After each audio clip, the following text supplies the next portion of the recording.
Alright folks, buckle up because what we have here is a classic showdown of rights versus authority. From the very first second, tensions spike as our guy is calmly filming, while others try to intimidate him for exercising his First Amendment rights. Right off the bat, we're hitting conflicting claims, threats of calling the police, and all the drama you could ask for. Who's in the right? Who's overstepping? Stick around because by the end of this encounter... Hi, friend. What's going on? What's going on? How are you? Pretty good. How are you doing? Not too bad. Why are you recording me? Why am I recording? Yeah, could I just ask? Yeah, of course. Yeah. Well, let me ask you a question. Do you support the Constitution? Why are you I don't feel comfortable answering any questions, to be honest with you. Okay. All right. But can I ask why you're recording now? Nah, I'm not. I mean, I just asked you a question. I really don't feel comfortable answering questions either. Okay, well, I just want to let you know my customers don't feel too comfortable with you, like, recording them without their consent. I mean, I don't really need consent, so to say. So you're just going to stay out here all day and record us? Maybe. Okay. You want me to call the police? He's loitering now. Loitering? You sound like a law scholar over there. I don't understand.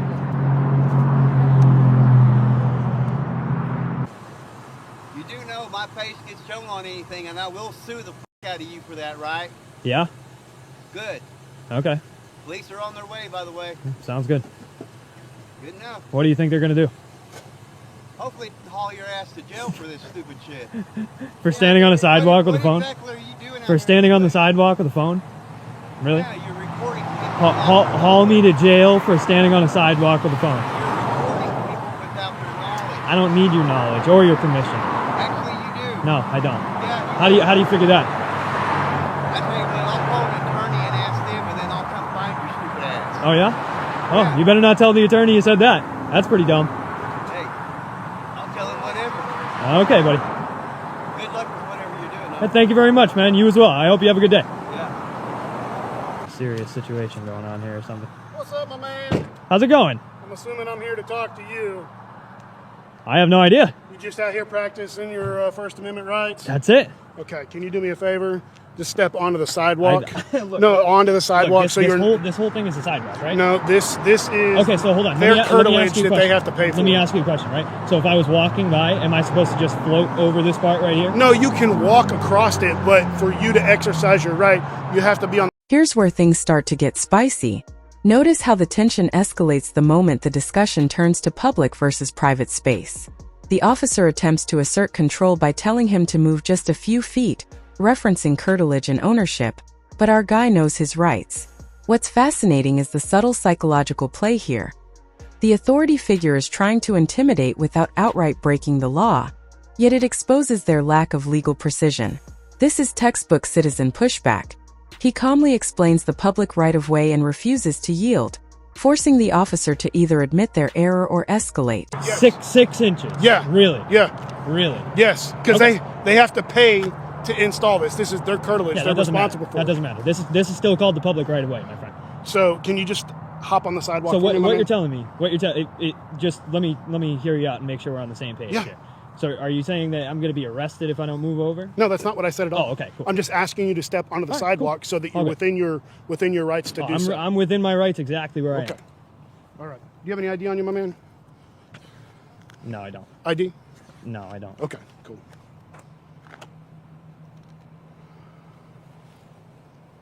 You have a YouTube channel or anything like that? No, I'm not going to answer any questions. Okay. It started out a lot better, man. What do you mean? I mean, you look. So you know I'm exercising my First Amendment Yeah, right. yeah. So you can't actually believe that I can't stand right here. Look, I'm not blocking any traffic. I'm not blocking any pedestrians or causing a disturbance No, or anything like that. you're So right. for you to tell me that I can't exist right here and then say, "Do you have an ID?" like that with it? Come on, man. That's not how you started. I'd like to continue how you started because you started very well. I'm confused, I guess, on what do you mean? What do I mean? Yeah. So, look, I'll walk you through again, right? So, you started off correctly. Said you just exercising your First Amendment rights. Yeah. And then you said, I need to move over 2 feet, which is incorrect. Completely incorrect, Okay. by the way. And I would assume you know that. because you're talking about curtilage and public right of way. It sounds like you know what you're talking about. It almost sounds like you're trying to test me and see whether or not I know what I'm talking about. And I do know what I'm talking about. So, and then you ask me for my ID for what? You know what you need to get people's ID, right? You need probable cause or reasonable suspicion, I don't need probable cause. Now watch this exchange. It's a pivotal teaching moment. The officer asks for ID after questioning the citizen's presence. On the surface, it seems standard, but legally, asking for ID requires probable cause or reasonable suspicion. Our guy lays it out clearly. You can ask, but I'm under no obligation to comply without cause. This is where the drama intensifies. Watch the subtle tension, the pause, the recalibration by the officer. It's a quiet but dramatic demonstration of constitutional literacy in action. Viewers, pay attention. This is exactly how knowledge of the law prevents unnecessary escalation and ensures your rights are respected without creating chaos. So did I do anything wrong? Am I demanding your ID? No, I didn't. I didn't man. say you demanded it. What I'm saying is, you're walking up to somebody, you know what I'm doing, and you still dude, have to come and ask honestly, for my ID. I don't have an issue with what you're doing, man. I don't want to get run over here. I don't have an issue with what you're doing, man. So I would hope not. No, I don't. You took an oath to uphold the Constitution? I did twice. There you go. Are you a military as well? I am, yes. All right. So we're here on behalf of the business, obviously. It's kind of crazy. What's that? You show up on behalf of a business to tell me that I can stand on a sidewalk? Well, no, obviously your actions, filming people going in and out of the business owners don't like that. So that's why. So they call more people with more cameras and guns to their dispensary, their weed dispensary? It's a call for service, man. I've got to come here. I know you don't get to decide. I'm trying to show you where my thinking is. I get it, man. I get it. Can I just get the CAD number for the call? I don't need you to write a report or anything like that, just the CAD number. Yeah, man, I'll get you the CAD code. Yeah. Appreciate that. Not a problem at all. Let's get on this side. Stay out of the drive so we don't get run over by cars. All right. Well, are you talking to your partner here? Or? No, you. Just just me. Yeah, the director. I'm going to go grab you that CAD call number and then we'll get out of here. Thanks. All right, man. Appreciate that. Thank you. Call for service numbers right there, man. Sweet. Any questions, comments, concerns for us while we're here? Let me ask you, if I just for future reference here. So if I'm on the sidewalk here and I see somebody singing or praying on the sidewalk, can I call the police? Are you guys going to show up? Or? So there is. We can show up just like we did this. Figure out what we got. Make the determination at that point. Okay. If it's a misdemeanor that didn't occur in our presence and it's something you're willing to sign a citation for by complaint, then we can fill out that paperwork, you sign the citation, and the two parties will have their day in municipal court. As long as you're not a tribal member and, obviously you or the other person involved are tribal members, that would have to be referred to them. Yeah, like I said, I deal with a lot of bad police, but I like to point out and give credit where credit is due. So I appreciate you, handling it a little bit better than it could have gone. No, man, and I'm glad to just see we're on the same page. When the call came out, I was like, man, we didn't get a lot of good details as far as inside, outside. I had a vague idea of where this was at. I didn't realize it was fenced. Thought process here is on the sidewalk. He's good to go. Notice how the conflict shifts to the business owners and their use of law enforcement. Here's the insight. Officers are caught between enforcing perceived business interests and respecting constitutional rights. The conversation exposes the gray area. Officers want compliance without confrontation, yet they acknowledge the citizens' rights. It's a delicate balancing act. What makes this entertaining and educational is watching the officers recognize they can't legally override public rights while maintaining professional decorum. Go whatever you want, but you're just not allowed in the actual property in here, okay? You can stand on the sidewalk. Where does it say that? What's that, sir? This is public property. This is public There's your trespassing sign right there. I won't pass that. Okay. Okay? That's how you feel, for sure? No, that's how it works. Okay, It does. Just so you know, okay? Sure. Cool, man. Right on. I appreciate that, though. Okay. So you do know we have the right to do so. To film? To film, yeah. Absolutely, of course. Right on. Okay, just for your knowledge, Yeah, that's okay. where you guys have signs posted, we won't go past there. So you guys understand that much. All right. Well, you guys are doing a great job. Keep it up. Appreciate it. I really do, actually. Yeah, sounds good. If you want to have a chat with anybody, just feel free to. But what's your name? Monks? Look right here. 1398. It's pal. Yeah, man. What's your guys' policy on entering the station filming? Entering the filming station? That's a sure great question. Is there a sign on the door or not? To be honest with you, I can't tell you right now. Okay. So I'd have to ask somebody else for that. We're usually pretty respectful when we do it. We're not going to go in there and try and bug people making police reports and the like. That's not at all what I was associating to. I just want to make sure that everybody else feels comfortable, right? So, okay, good. Well, that's the comfortable part. We can't really help, and comfortable. You guys are, well, you probably know what we're doing. It's law enforcement, not feelings enforcement. So if somebody's uncomfortable, it's not really a big deal. It's just the fact if we're breaking a law or not. Yeah. And also, when it's people inside, like reporting a crime, without a doubt, I can understand keeping them off camera without a doubt. Oh, we do. We're pretty nice people usually. Is there anybody I can help you with though? Is there anybody No, you can speak to? not at all. The only question we had about filming in the stations, your guys' policy. Seems a lot of the policies are different, contradicting the Charter of Rights around the country, province. So we're just checking out different stations, trying to see what different policies are, and just put that puzzle together, because a lot of it doesn't make sense. Some stations are allowing filming, some stations try to put up these signs that don't allow them, and it doesn't make any sense. So we're just trying to get some clarification on that, I guess you could say. All right. So you guys clearly done your research. That's no problem with us. You guys Awesome. want customers on your We'll probably be putting the drone up as well, guys. We don't know. We don't. We have two, right? You guys actually have badges. Yeah. Those look pretty sharp. Just a heads up, we're going to be putting the drone up as well, most likely, and yeah, you've done that before. Yeah, I'm aware. yeah. Oh, you know the channel? Don't know the channel, but I know you've done that before. So How do you know that? because I've been told that. I'm aware you've been here before. I've never been here Oh, before. you haven't? Okay. Well, I'm aware that people have been here before doing similar things, filming on the inside and going to drones up. Gotcha. Get out of the way here. All right, on. Thanks, guys. All right, Yeah, man. guys. You guys have a great day. Fast forward to the heart of the case. Filming in public spaces. This segment demonstrates the clash between property lines and constitutional protections. The citizen knows exactly where the public sidewalk ends and private property begins, and the officers must acknowledge that. Watch how the trespassing signage comes into play. It's a perfect visual demonstration of limits. Here, the drama isn't about confrontation. It's about clarity, education, and the subtle humiliation for authority when rules are explained calmly and legally. How you doing, man? You got your license on you? Do I have my license on me? I do have my license on me. The four-way stop back there, I noticed you didn't come to a complete stop. Oh, yeah, okay. You kind of rolled through it. I might give you a warning, Oh, okay. but All right. but you rolled through it, and we're just doing, we're just making sure everybody else. They just, All right, well, so are you pulling me over? Is that what this is? yeah. Oh, I just, I figured I'd stop. I'm not necessarily going to give you a citation. I got you. I figured, I think you were stopping people for going through that stop sign, right? No, you weren't? Stopped her for a totally different reason. Oh, okay. Well, they've been doing a lot of enforcement there at that stop sign. Okay.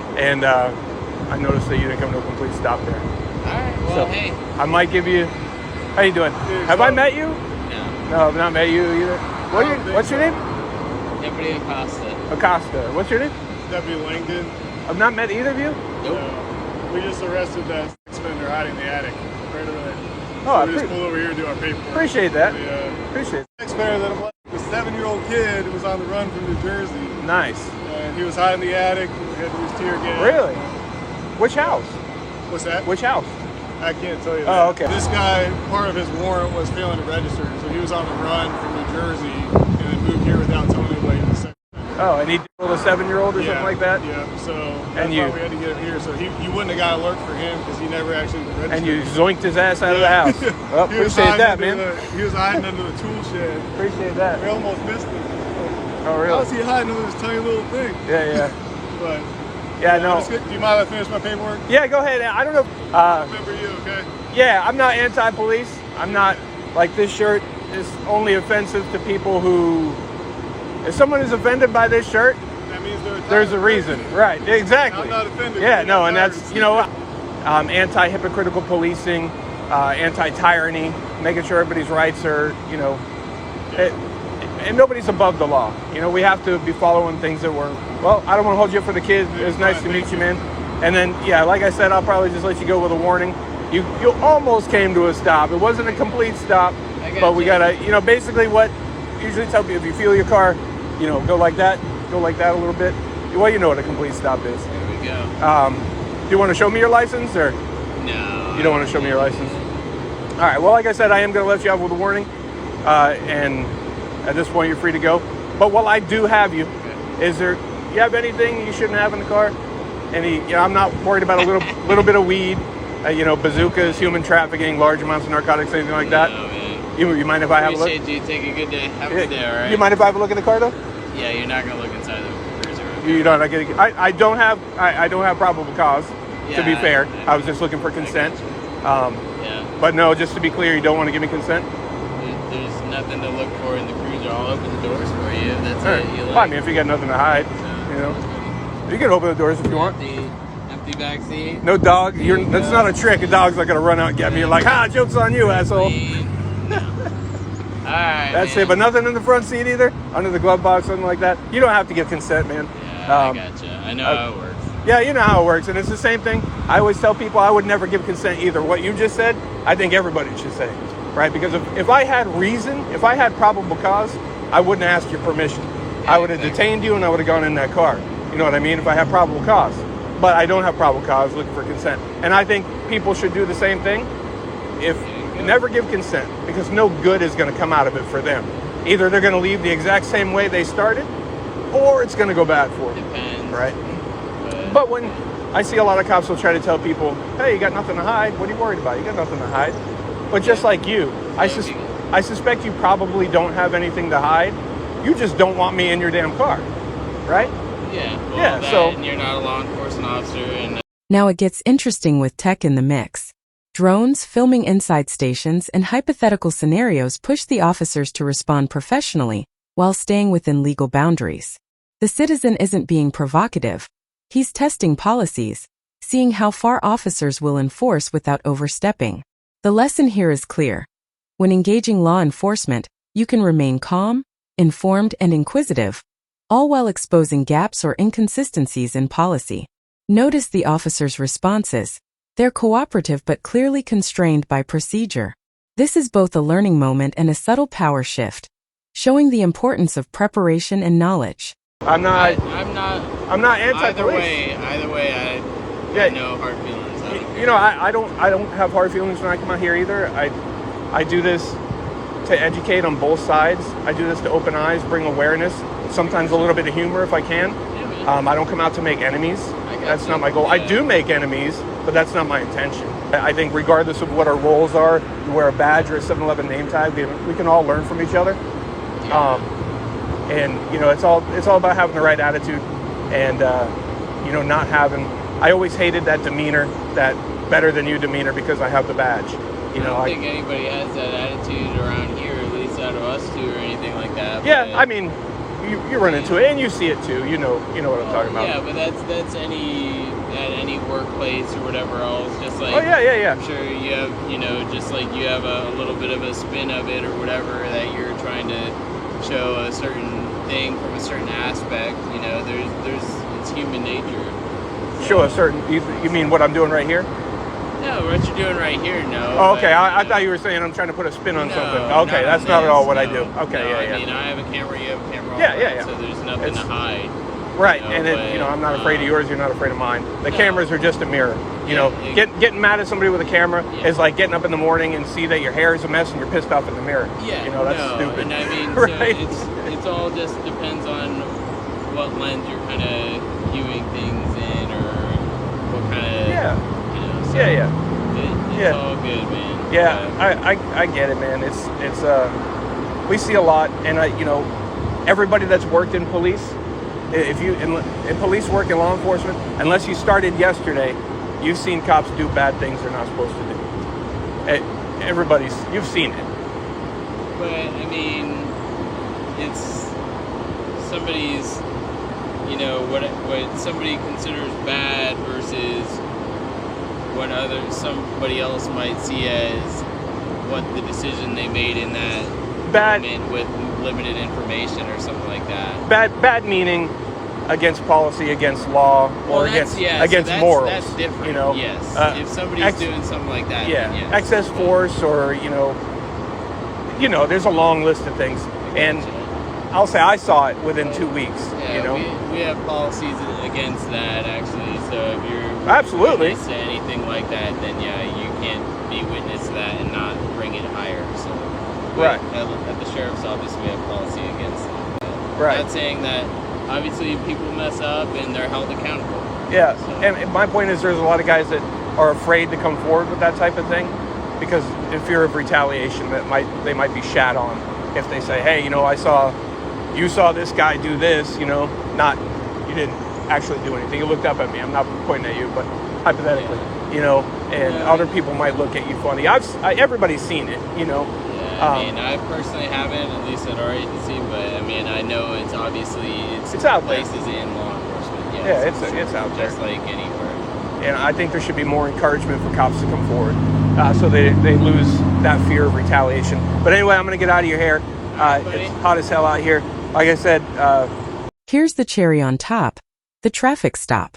We've moved from sidewalk confrontations to vehicular interactions, and again, it's a legal chess match.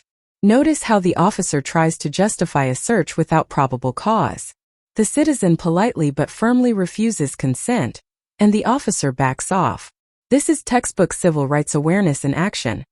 No aggression, just adherence to the law. The tension, humor, and authority missteps make this scene both entertaining and instructive. For viewers, this is a critical example. Understanding probable cause, consent, and rights prevents harassment and ensures interactions remain within legal bounds. Back away from the cars, please. Where do you want me to go? Away from the RMPs. Why are you even talking to me? I'm on a sidewalk. Yeah, and you're looking and filming inside of an RMP. So I'm asking you to walk away. Why? Why would you ask me that? You can't film inside of an RMP. Can I get your card, please? Can you get my what? Your card. Okay. And I'm going to give you my card, and then you're going to walk away. Why are you standing so close to me? You trying to arrest me for no crime? There you go. Officer Jager right there. I need their cards too. You don't need anything. Can you walk away now? You got your card. Walk away. Am I committing a crime? Protect you? Yeah, for filming inside of a police car? How would you like me to protect you from filming inside of a police car? If I'm taking pictures, I'm on the sidewalk. You're supposed to protect my right to take pictures in public, right? In public? Yeah, you swore an oath to protect my rights in public. Pictures inside the RMP. Okay. So I just asked you to step away from it. I'm on the sidewalk. I asked you to step away from it. Yeah, but I'm not damaging. I'm just taking pictures. But I asked you to step away from it. You're supposed to protect my right to take pictures in public.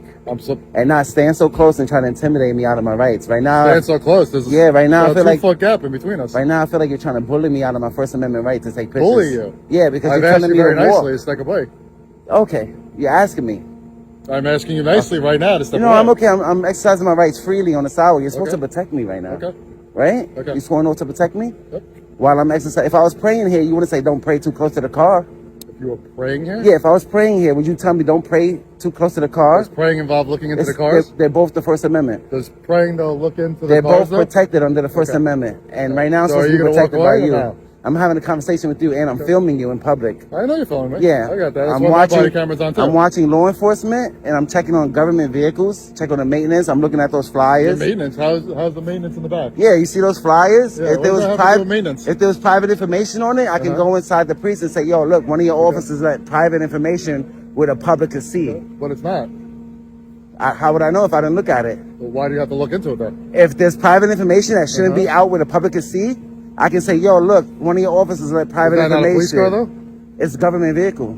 Is that a police car, though? It's public property. Government vehicles are public property? Can I look at the building? Can you film inside the building? Yeah, one person could, lawfully. I can go inside and film. You're just going to ask me to leave.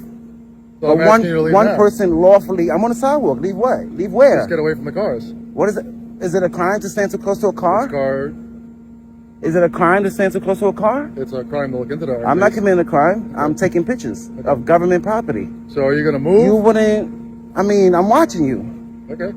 Yeah. Can you step away from the cars, though? The police I'm cars? standing in the same spot as you, bro. Why are you trying to exert authority? All I'm doing is taking pictures. I'm just asking. If I don't move, will you arrest me?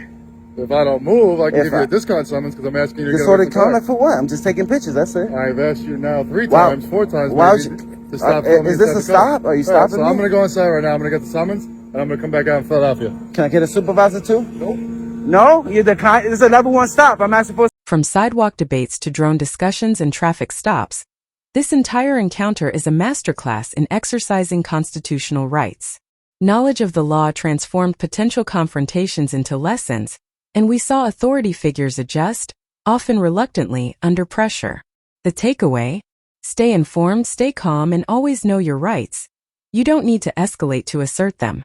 And if you found this case as shocking, educational, and entertaining as we did, hit that like button, share your thoughts in the comments, and don't forget to subscribe for more jaw-dropping breakdowns of real-world law and courtroom drama.